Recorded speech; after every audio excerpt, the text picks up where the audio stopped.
पुण्याच्या हॉटेलमध्ये ड्रग्ज विक्री झाल्याचा संशय एफसी रोडवरील एका नामांकित हॉटेलमधील पार्टीमध्ये काही तरुण बाथरूममध्ये ड्रग्ज घेतानाचा व्हिडिओ व्हायरल। पुण्याच्या लिक्विड लाउंज हॉटेलमध्ये मध्यरात्री 3 वाजता तरुणांकडून ड्रग्जचं सेवन, हॉटेलच्या मॅनेजर आणि कर्मचाऱ्यासह 3 पार्टनर पोलिसांच्या ताब्यात। पुण्यातील लिक्विड लाउंज हॉटेल सील करण्याची प्रक्रिया सुरू, पुणे पोलिसांकडून हॉटेलमधील सामग्री आणि मद्याचा साठा जप्त। पुणे पोलिसांच्या गुन्हे शाखेकडून लिक्विड लाउंज हॉटेलमधील पार्टीचा तपास सुरू, पोलिसांकडून संपूर्ण हॉटेलची तपासणी। जिथे ड्रग्ज सापडतील तिथे कारवाई करणार, पेडलर्सलाही सोडणार नाही, ड्रग्ज मुक्त महाराष्ट्र होईल, मुख्यमंत्र्यांची ग्वाही। शंभूराज देसाई हे राज्य उत्पादन शुल्क सांभाळायला अत्यंत अकार्यक्षम ठरले, त्यांनी तात्काळ आपल्या पदाचा राजीनामा द्यावा, ठाकरे गटाच्या नेत्या सुषमा अंधारेंची मागणी। पुण्यातील ड्रग्ज प्रकरणात मंत्री शंभूराज देसाईंचा हात, काँग्रेसचे आमदार रवींद्र धंगेकरांचा आरोप। पुण्यातील संबंधित व्हायरल व्हिडिओची चौकशी करून कारवाई करणाऱ्या शंभूराज देसाईंचं आश्वासन। पुण्यातली घटना अत्यंत गंभीर, ज्या पबमध्ये हा प्रकार घडतोय त्याची चौकशी करून कारवाई केली जाईल, अशा घटना घडू नये यासाठी पोलीस प्रशासनानं काळजी घेण्याचं मंत्री चंद्रकांत पाटलांचं वक्तव्य। एखाद्या खात्याचा मंत्री असला म्हणजे त्याचा प्रत्यक्ष सहभाग असतोच असं नाही, आरोप करणाऱ्यांनी पुरावे द्यावेत, चंद्रकांत पाटलांचं सुषमा अंधारे आणि धंगेकरांना प्रत्युत्तर। पुणे ड्रग्ज प्रकरणात कठोर कारवाई करणार, तसंच अधिकाऱ्यांवरही कारवाई करणार, मंत्री मुरलीधर मोहोळ यांची प्रतिक्रिया। मुख्यमंत्र्यांच्या सभेनंतर जळगावात शिवसेनेकडून शिक्षकांना पैशांचा वाटप, ठाकरे गटाच्या नेत्या सुषमा अंधारेंचा आरोप, शिवसेनेनं आरोप फेटाळले। आरोप करत नाहीत, पुरावे सादर केले आहेत, मुख्यमंत्री शिंदे यावर स्पष्टीकरण त्यांनी द्यायला हवं, सुषमा अंधारेंची मागणी। याबाबत निवडणूक आयोगाकडे रितसर तक्रार करणार असल्याचं अंधारेंचं वक्तव्य। ठाकरे गटाचे खासदार संजय राऊतांचा सुषमा अंधारेंच्या आरोपाला दुजोरा, निवडणूक आयुक्त धृतराष्ट्राप्रमाणे वागतंय, लोकशाहीची हत्या होते, राऊतांची टीका। सत्ताधाऱ्यांनी राजकारण गलिच्छ केलं, सुषमा अंधारेंच्या पैसे वाटपाच्या आरोपावर खासदार सुप्रिया सुळेंची प्रतिक्रिया। पैसे वाटण्याची आम्हाला आवश्यकता नाही, आम्हाला जनतेचा पाठिंबा, सुषमा अंधारेंच्या आरोपांना मंत्री शंभूराज देसाईंचं प्रत्युत्तर। सुषमा अंधारेंचे आरोप बिनबुडाचे, यापूर्वीही त्यांनी असे आरोप केलेत, मात्र विभाग प्रमुख म्हणून ही माझी जबाबदारी, या ड्रग्ज रॅकेटच्या मुळाशी जाणार, शंभूराज देसाईंचं वक्तव्य। उद्यापासून 18व्या लोकसभेचं पहिलं अर्थसंकल्पीय अधिवेशन, पहिल्या 2 दिवसात हंगामी अध्यक्ष भर्तृहरी महताब नवीन खासदारांना शपथ देणार, तर 26 जून रोजी लोकसभा अध्यक्षांची निवड। शरद पवारांनी जिल्हानिहाय विधानसभेचा अहवाल मागवला, विधानसभेच्या जागा वाटपाबाबत मविया नेत्यांची उद्या मुंबईत बैठक, सर्व जिल्हा प्रमुखांना अहवाल देण्याच्या सूचना। ठाकरे गटाचे खासदार ओमराजे निंबाळकर आणि आमदार कैलास पाटील शरद पवारांच्या भेटीला, विजयानंतर ओमराजे आणि कैलास पाटलांची पहिल्यांदाच शरद पवारांसोबत भेट। इंदापुरात लागलेल्या राष्ट्रवादीच्या बॅनरवरून आमदार दत्तात्रय भरणेंचा फोटो गायब, चूक लक्षात येताच लावलेला बॅनर हटवला। येत्या विधानसभा निवडणुकीत सांगलीत काँग्रेसचे 4 ते 5 आमदार निवडून आणणार, खासदार विशाल पाटील यांचा निर्धार। जरांगेंच्या नेतृत्वात मराठा समाजाकडून विधानसभेच्या 100 जागांची चाचपणी, मागील 10 वर्षात मराठा आमदार निवडून आलेल्या मतदारसंघांना प्राधान्य। ज्या मुस्लिमांच्या कुणबी नोंदी सापडल्या त्यांनाही ओबीसीतून आरक्षण द्या, मनोज जरांगेंची मागणी। मुस्लिमांमधील ओबीसी जातींना आरक्षणाचा लाभ मिळतोय, कुणबी नोंदी असलेल्या मुस्लिमांना आरक्षण द्या, या जरांगेंच्या मागणीवर लक्ष्मण हाकेंची प्रतिक्रिया। मराठ्यांना आरक्षण देण्यासाठी सरकारने केलेलं सर्वेक्षण बोगस, लक्ष्मण हाकेंचा गंभीर आरोप। मराठा समाज संविधानिक आयोगापुढे मागासलेपण सिद्ध करू शकला नाही, कारण जी गोष्ट आडात नाही ती पोहऱ्यात कुठून येणार, लक्ष्मण हाकेंची जरांगेंवर टीका। एखाद्या व्यक्तीने आंदोलन केलं म्हणून कुणबी नोंदी रद्द करणार का, जरांगे पाटलांचा सरकारला सवाल। सगळे सोयरे कायद्यात टिकेल हे सरकारनं सांगितलं, त्यामुळे सगळे सोयरेचा विसर पडू देऊ नका, नाहीतर विधानसभेला तुमच्यावर गुलाल रुसेल, जरांगेंचा सरकारला इशारा। 10 दिवसांच्या उपोषणामुळे ओबीसी उपोषणकर्ते लक्ष्मण हाकेंच्या लिव्हरला सूज, सध्या हाके आणि नवनाथ वाघमारे यांच्यावर जालन्यातील खासगी रुग्णालयात उपचार। मनोज जरांगेंचं आंदोलन राजकीय, त्यांना कुणाकडून पैसा आला होता आणि किती आला होता याची जरांगेंची ईडी चौकशी व्हावी, ओबीसी आंदोलक नवनाथ वाघमारेंची मागणी. मनोज जरांगेंना मिळालेल्या वाईट वागणुकीचा बदला मराठा समाजानं लोकसभा निवडणुकीत घेतला, खासदार विशाल पाटील यांचं वक्तव्य. मनोज जरांगेंनी निवडणूक लढवायची तयारी केली असेल तर मैदानात यावं, नितेश राणेंचं आवाहन. बाकीच्या आरक्षणाची संसदेत चर्चा होते, मात्र महाराष्ट्रातील आरक्षणावर चर्चा का होत नाही, सुप्रिया सुळेंचा सवाल. दोन्ही आरक्षणाबाबत सरकार विचार करतंय, मराठा आणि ओबीसी आरक्षणाच्या मुद्द्यावर सरकार तोडगा काढेल, राधाकृष्ण विखे पाटलांची प्रतिक्रिया. मनोज जरांगेंच्या नेतृत्वाखाली सकल मराठा समाजाची 10 जुलैला महाएल्गार शांतता रॅली, लोकप्रतिनिधींनी सहभागी व्हावं, मराठा समाजानं अट ठेवली, धाराशिवच्या बैठकीत निर्णय. आमदार दिलीप मोहितेंच्या पुतण्याकडून पुण्यात अपघात, नशेमध्ये कार चालकानं पुणे नाशिक महामार्गावर दोघांना चिरडलं, आरोपी मयूर मोहितेची न्यायालयीन कोठडीत रवानगी. काँग्रेसनं ताब्यात घेतलेल्या अमरावतीतलं खासदार कार्यालय जिल्हाधिकाऱ्यांकडून पुन्हा सील, अनिल बोंडे आणि बळवंत वानखेडे दोघांनीही खासदार कार्यालयावर दावा केल्यानं कार्यालय पुन्हा सील. अमरावतीच्या जिल्हाधिकारी कार्यालयातील खासदार कार्यालयाचं कुलूप तोडल्याच्या प्रकरणी आमदार यशोमती ठाकूर आणि खासदार बळवंत वानखेडेंसह 15 जणांवर गुन्हा दाखल. कितीही गुन्हे दाखल झाले तरी घाबरणार नाही, आमदार यशोमती ठाकूरांची प्रतिक्रिया. खासदार कार्यालय सील केलं असलं तरी बाहेर टेबल टाकून काम करण्याचा निर्धार. काहीही करून आमदार होण्यासाठी विवेक कोल्हेंची नाशिक शिक्षक मतदारसंघातून उमेदवारी, टीडीएफचे उमेदवार भाऊसाहेब कचरे यांची टीका. यापूर्वी नवनीत राणांच्या स्टाफसोबत ते कार्यालय वापरलं, आताही बळवंत वानखेडेंसोबत शेअर करू, मात्र यशोमती ठाकूरांना ते नकोय, माझ्यासोबत वानखेडे स्वाभिमानानं काम करतील अशी भीती त्यांना वाटत असावी, अनिल बोंडेंचा टोला. राज्यातील IIT-मध्ये संविधान मंदिराची निर्मिती करणार, त्यात संविधानाच्या विचारांची शिकवण देणार, कौशल्य विकास मंत्री मंगल प्रभात लोढांची घोषणा.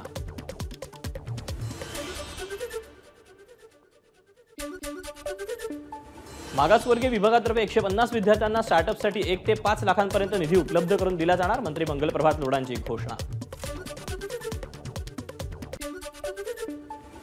1 नोव्हेंबर 2005 नंतर नोकरीला लागलेल्या शिक्षकांना पेन्शन देणार, तर आदिवासी आश्रमशाळांची वेळ पूर्वीप्रमाणे 11 ते 5 करणार, जळगावातल्या कार्यक्रमात मुख्यमंत्र्यांचं आश्वासन. वर्सोवा खाडीजवळ कामात जेसीबीसह अडकलेल्या मजुराच्या कुटुंबाला 50 लाखांची मदत, मुख्यमंत्री शिंदेंच्या हस्ते राकेश यादव यांच्या कुटुंबाला मदतीचा धनादेश सुपूर्द. तेलंगणाप्रमाणे महाराष्ट्रातही कर्जमाफी व्हावी, कर्जमाफी करताना सरकारनं शेतकऱ्यांची फसवणूक करू नये, किसान सभेचे नेते अजित नवलेंची मागणी. सामनाच्या बाहेर नितेश राणे समर्थकांनी बॅनर लावून संजय राऊतांना डिवचलं, सकाळच्या भोंग्याला पुरून उरणारा वाघ अशा आशयाचे बॅनर. येत्या 2 दिवसात संजय राऊत आणि त्यांच्या सहकाऱ्यांवर कारवाई होणार, नितेश राणेंचा दावा. उद्धव ठाकरेंनी निवडणूक काळात चुकीची माहिती दिल्याचा नितेश राणेंचा आरोप.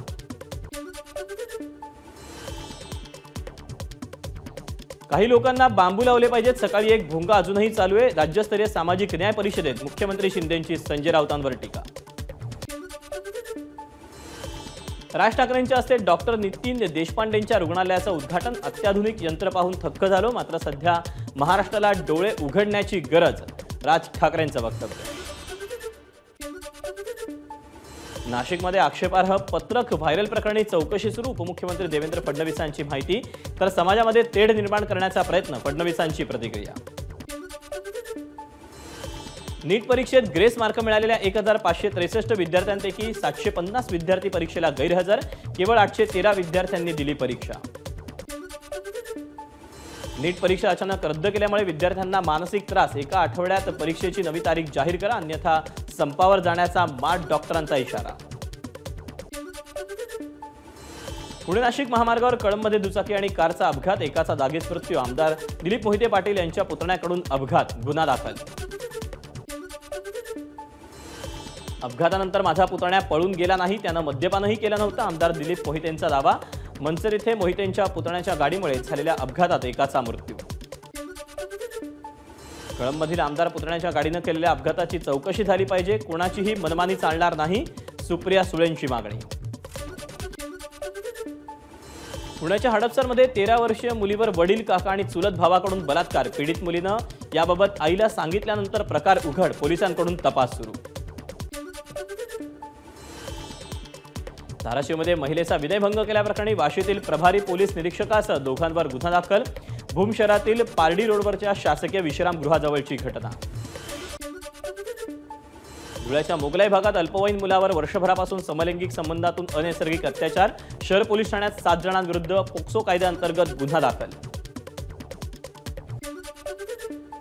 पुणे सोलापूर रस्त्यावर यवतजवळ एसटीचा अपघात. 30 जण जखमी. बस पंढरपूरहून मुंबईकडे जात होती. मुख्यमंत्र्यांनी उद्या भंडाऱ्यात होणाऱ्या सभेतून जातनिहाय जनगणना करण्याची घोषणा करावी. ओबीसी जनगणना परिषदेचं आवाहन. रेल्वेचं प्लॅटफॉर्म तिकीट स्वस्त होणार. जीएसटी परिषदेत रेल्वेच्या प्लॅटफॉर्म तिकिटासह अन्य सेवांवरील जीएसटी कमी करण्याचा निर्णय घेतल्याचा परिणाम. दिवाळीनंतर पहिल्या टप्प्यात एसटीच्या ताफ्यात नव्या 200 गाड्या दाखल होणार. महामंडळाच्या प्रस्तावाला मुख्यमंत्र्यांची मंजुरी. 28 ते 30 जून दरम्यान डेक्कन आणि इंटरसिटी एक्सप्रेस रद्द. पुणतांबा, कानेगाव आणि दौंड मनमाड विभागात सुरू असलेल्या दुहेरीकरणाच्या कामामुळे 2 एक्सप्रेस रद्द. रिक्षा चालकांचं उद्या मुंबई वगळता राज्यभर आंदोलन. वाहन योग्यता प्रमाणपत्र नूतनीकरणासाठी विलंब झाल्यास विलंब शुल्क आकारण्याच्या निर्णयाविरोधात रिक्षा चालकांचं आंदोलन. आगामी काळात होणाऱ्या विधानसभा आचारसंहितेतून मुंबईतील सार्वजनिक गणेशोत्सव मंडळांना वगळा. सार्वजनिक गणेशोत्सव समन्वय समितीची मागणी. वारकऱ्यांच्या आरोग्याच्या दृष्टीनं सुरू करण्यात आलेल्या आरोग्याची वारी पंढरीच्या दारी उपक्रमाचं यंदा दुसरं वर्ष. राज्यातील 1000 दिंड्यांमधील 12,41,000 वारकऱ्यांच्या आरोग्याची तपासणी होणार. मुंबईकडे पावसाची पाठ. आतापर्यंत मुंबईत केवळ 9% पावसाची नोंद. समाधानकारक पाऊस न झाल्यानं मुंबईकरांची चिंता वाढली. पावसाळ्यात मुंबईतील भुयारी गटारांवर कॅमेऱ्याची नजर. रेल्वे कर्मचारी किंवा इतर यंत्रणा भुयारी गटारात जाऊ शकत नसल्यानं अद्ययावत कॅमेरे वापरण्याचा पालिकेचा निर्णय. रत्नागिरीच्या लांजा तालुक्यात खोर्निन्को धरण ओव्हरफ्लो. पर्यटकांना जाण्यास मज्जाव. रोजगार बंद झाल्यानं स्थानिक नाराज. रायगडमध्ये आतापर्यंत सरासरी 360 मिलीमीटर पावसाची नोंद. अलिबाग आणि म्हसळा तालुक्यात सर्वाधिक पाऊस. वाशिममध्ये दमदार पाऊस. पावसामुळे कारंजा इथे गुडघाभर पाणी साचलं. नालेसफाईच्या कामाची प्रभावी अंमलबजावणी न झाल्यानं पाणी साचल्याचा नागरिकांचा आरोप. आठवडाभराच्या प्रतीक्षेनंतर अहमदनगर जिल्ह्यात पुन्हा पावसाची हजेरी. बळीराजा सुखावला तर जिल्ह्यात आतापर्यंत 26% भागात पेरणी. अहमदनगरजवळ श्री क्षेत्र डोंगरगण हिरवाईनं नटला. निसर्गाचा आनंद घेण्यासाठी आणि गोरक्षनाथांच्या दर्शनासाठी भाविकांची गर्दी. जळगाव आणि परिसरात झालेल्या पावसामुळे कांताई बंधारा प्रभावित. आज सुट्टी असल्यानं नागरिकांची बंधाऱ्यावर गर्दी. सिंधुदुर्गातील सावडाव धबधबा प्रभावित. मुंबई गोवा महामार्गावरून हा धबधबा जवळ असल्यानं पर्यटकांची पसंती. नंदुरबारच्या बोरवाण गावातील नदीला पूर नसल्यानं स्थानिकांचा पुराच्या पाण्यातून जीवघेणा प्रवास. अनेक महिने उलटूनही पुलाच्या कामाला सुरुवात न झाल्यानं ग्रामस्थ आक्रमक. अकोल्यातील पनोरी आणि जनोरी गावाचा संपर्क तुटला. अकोट तालुक्यातल्या पठार नदीमध्ये अचानक पाणी वाढल्यानं नदीला पूर. गावकऱ्यांचा जीवघेणा प्रवास. अकोल्यातील वरोकार कुटुंबियानं केली विनाचालक ट्रॅक्टरद्वारे सोयाबीन आणि तुरीची पेरणी. यासाठी जीपीएस कनेक्ट या सॉफ्टवेअरचा वापर. अलिबागच्या मुनवली तलावात 2 मुलं बुडाली. एकाचा मृतदेह सापडला तर अजून 1 जण बेपत्ता. चिपळूणच्या ओमिज हॉटेलमध्ये क्षुल्लक बाचाबाचीवरून कार चालकानं कार थेट हॉटेलमध्ये घुसवली. घटनेत ग्राहक थोडक्यात बचावले. उपस्थित ग्राहकांकडून कार चालकाला बेदम चोप. धान मका खरेदीच्या ऑनलाईन नोंदणीसाठी तिसऱ्यांदा मुदतवाढ. पणन महामंडळानं 30 जूनपर्यंत मुदत वाढवली. धुळ्यातील कोरडवाहू शेतकऱ्यांचं यंदा कापसाच्या पिकाकडे पाठ फिरवत मक्याच्या लागवडीला प्राधान्य. 3 वर्षांपासून पडत असलेल्या दुष्काळामुळे कपाशीला भाव मिळत नसल्याचा परिणाम. रत्नागिरीमध्ये नदी की पाठशाला हा 3 दिवसीय उपक्रम जलपुरुष राजेंद्र सिंग यांच्या उपस्थितीत संपन्न. वाशिष्ठी नदीच्या उगमस्थानापासून शहरांपर्यंत प्रत्यक्ष पाहणी करण्यात आली. नाशिकमधील सप्तशृंग गडासह 31 गावांना दरड कोसळण्याचा धोका. जिल्हा प्रशासनाकडून संभाव्य धोकादायक गावांची यादी तयार. नाशिकच्या येवला तालुक्यातील अंकाई किल्ला हिरवाईनं नटला. किल्ल्यावर मुंबई, पुणे आणि नाशिकमधील पर्यटकांची गर्दी. बुलढाण्याच्या सिंदखेड राजामधील राजे लखोजी जाधव यांच्या समाधीसमोर सुरू असलेल्या मूर्तीचं उत्खनन पूर्ण. मूर्ती जड असल्यानं मूर्तीला बाहेर काढण्याचं काम बाकी. संत खंडोजी महाराज संस्थानाची दिंडी नंदुरबारहून मार्गस्थ. 198 वर्षांची दिंडीची परंपरा. 25 दिवसात दिंडी पंढरपूरला पोहोचणार. अहमदनगरच्या कोपरगावमध्ये बिबट्याची पिंजरा तोडून त्यानं धूम ठोकली. विहिरीत पडलेल्या बिबट्याला बाहेर काढतानाचा प्रकार. मोडकळीस आलेला पिंजरा वापरल्याचा परिणाम. बीडच्या धारूरमध्ये पिकअप व्हॅनला बांधून चोरट्यांनी एटीएम पळवलं. पोलिसांकडून 21,13,700 रुपयांची रोकड जप्त. अहमदनगरच्या करंजी परिसरात नार्कोटिक्स विभागाची कारवाई. 1,200 किलो गांजासह 4 आरोपी पोलिसांच्या ताब्यात. अकोल्यात कूलरचा शॉक लागून 2 लहान मुलींचा मृत्यू. काळेगावातली घटना. वर्ध्यातील सेवाग्राम आश्रमाला अभिनेता आमिर खाननं दिली भेट. वॉटर कप स्पर्धेच्या निमित्तानं आमिर खान वर्ध्यात. धाराशिवच्या भूममध्ये स्त्री रुग्णालय परंडात नेण्यास हिरवा कंदील. गोदावरी मराठवाडा पाटबंधाऱ्याने कृष्णा खोरे महामंडळाकडून जागा हस्तांतरित करायला परवानगी.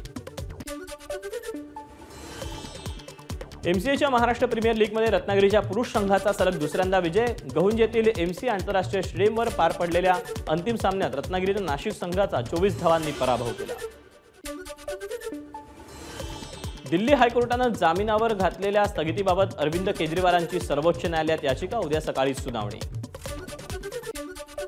छत्तीसगडच्या सुकमा जिल्ह्यात नक्षलवाद्यांकडून स्फोट. 2 जवान शहीद तर अनेक जवान जखमी असल्याचा अंदाज. हैदराबादच्या मनीकोंडामध्ये मॉर्निंग वॉकसाठी निघालेल्या महिलेला 15हून अधिक कुत्र्यांनी घेरलं. घटनेचा व्हिडिओ सीसीटीव्हीत चित्रित. महिलेनं 40 सेकंद कुत्र्यांपासून केला स्वतःचा बचाव. अरुणाचल प्रदेशची राजधानी इटानगरमध्ये ढगफुटी झाल्यानं पूरस्थिती. काही ठिकाणी भूस्खलन झाल्याची अधिकाऱ्यांची माहिती. नीट परीक्षेतील गैरव्यवहाराप्रकरणी सीबीआयकडून एफआयआर दाखल. याबाबत तपास करण्याचे केंद्र सरकारने सीबीआयला आदेश दिले होते.